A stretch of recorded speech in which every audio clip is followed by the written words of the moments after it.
Hello from the Iowa State Fairgrounds. This is Rick Green, editor of the Des Moines Register, along with Carol Hunter, our political editor. We wanted to give you a quick update from the Des Moines Register's presidential soapbox here on the grounds of the State Fair.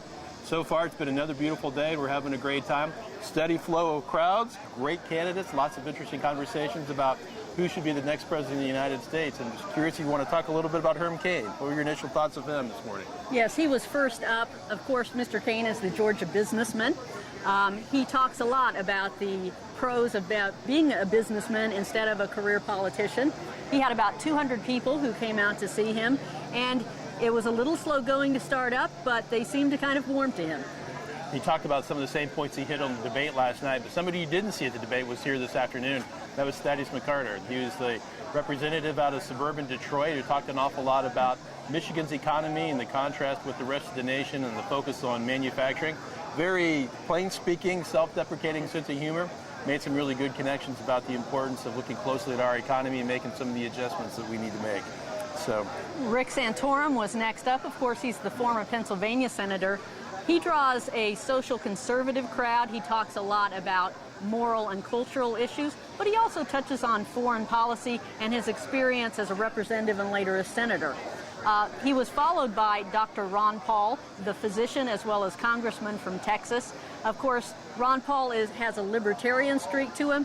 He's sort of funny to watch because he's this little, wiry man, gray-haired. He wears tennis shoes and dress slacks, but he keeps people give him rapt attention as he talks about things like monetary policy and foreign involvement and the fact that he doesn't think we should be intervening so much overseas. Very boisterous crowd, also Yes. Lots of supporters. And finally, what we've seen so far, too, is the former governor out of Minnesota, Tim Pawlenty.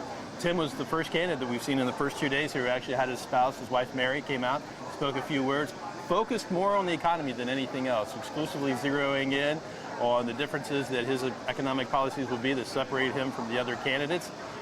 Focused a little bit on some of the social issues, but it's clear, Carol, that this is a money and sense kind of a conversation that Tim wanted to have with the folks today at the Soapbox. But the interesting thing so far had nothing to do with here on the Soapbox grounds.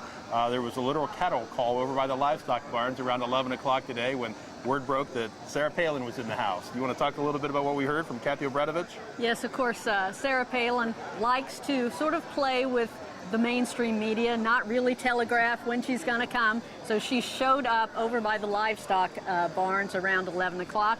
But Kathy Obradovich, our columnist, Jennifer Jacobs, our reporter, and our photographers were all there to catch her. Jennifer asked her about if she was going to endorse anyone for president. She said no, and she hasn't decided herself whether or not she's going to run. So she's still keeping people on the edge of their seats. Typical Sarah Palin. Hey, listen, you can make sure you follow us throughout the day, this evening, as well as tomorrow at the straw poll there in Ames, Iowa. Go to DesMoinesRegister.com. We got comprehensive coverage, exclusive online stories, photos, and videos that you'll see nowhere else. We're the authority as it relates to political coverage here in Iowa, and we look forward to having you go to DesMoinesRegister.com to see them and check it all out. On behalf of Carol Hunter, this is Rick Green. Have a great day. Thank you very much.